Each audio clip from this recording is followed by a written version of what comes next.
Visa rejected. It feels like a punch to the gut, doesn't it? That dream of traveling, studying, or working abroad suddenly feels so far away. But before you panic, let me tell you something important. You are absolutely not alone. Thousands of people, just like you, face visa refusals every single year. The good news: a rejection is not a dead end. It's a detour. It doesn't mean your dream is over. In this video, I'm going to walk you through the exact, step-by-step process of what to do after a visa rejection, so you can bounce back stronger and reapply with confidence. Let's get into it.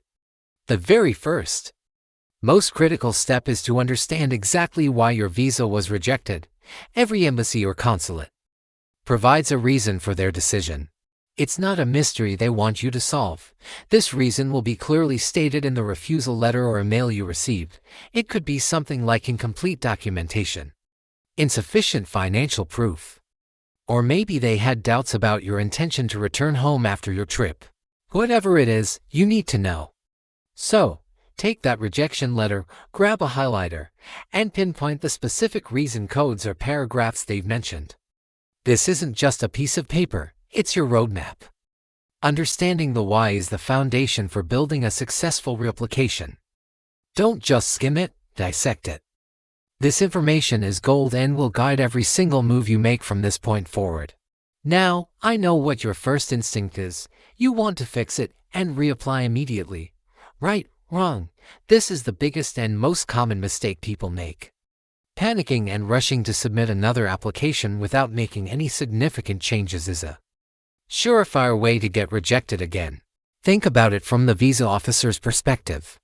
If you reapply the very next day with the same documents, it shows you haven't taken their feedback seriously.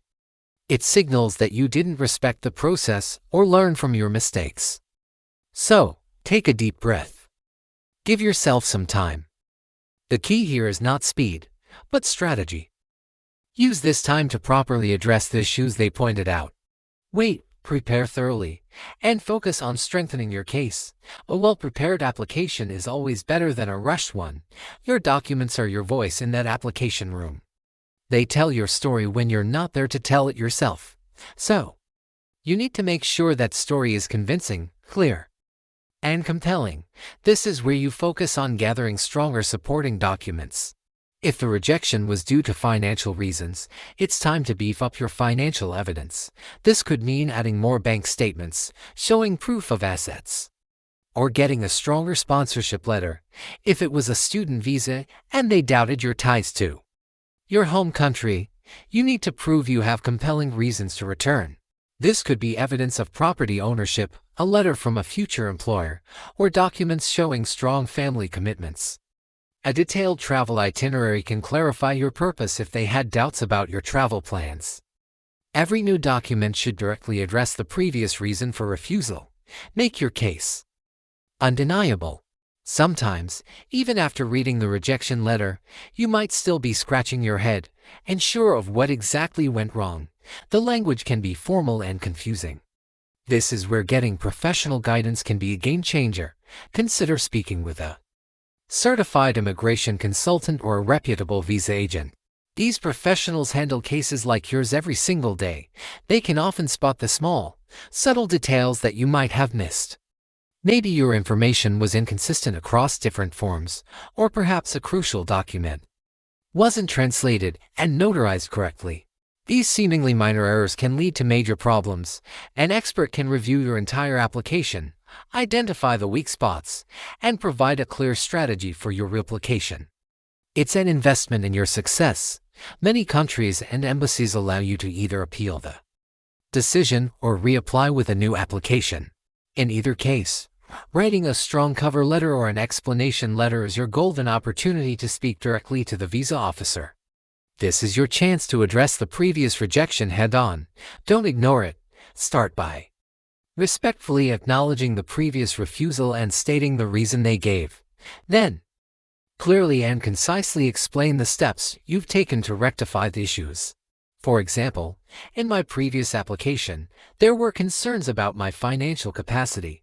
To address this, I have now included updated bank statements for the last 6 months and a letter of sponsorship. From my father, be honest, be professional, and be polite. This letter demonstrates maturity and shows that you have taken their feedback seriously. It bridges the gap between your old application and your new, stronger one. Finally, let's talk about the human side of this process. A visa rejection can be incredibly disheartening. It's not just a bureaucratic process, it's personal. It can be emotionally draining and, let's be honest, financially stressful with all the fees involved. It's perfectly okay to feel disappointed, so give yourself a moment. Take a break to process it. Review your options without pressure. Maybe this means postponing your trip for a few months to save up more money or to gather stronger documents. The most important thing is that your next application feels ready and right, not rushed and desperate. Prepare yourself mentally and financially for the next round. This isn't about giving up. It's about regrouping for a stronger comeback. Remember this, a visa rejection is not a final judgment on you or your dreams. It's feedback. It's a learning experience. So many successful travelers, students, and professionals faced a rejection at some point in their journey. They didn't let it stop them. They used it as motivation to come back stronger, and you can too. You've got this.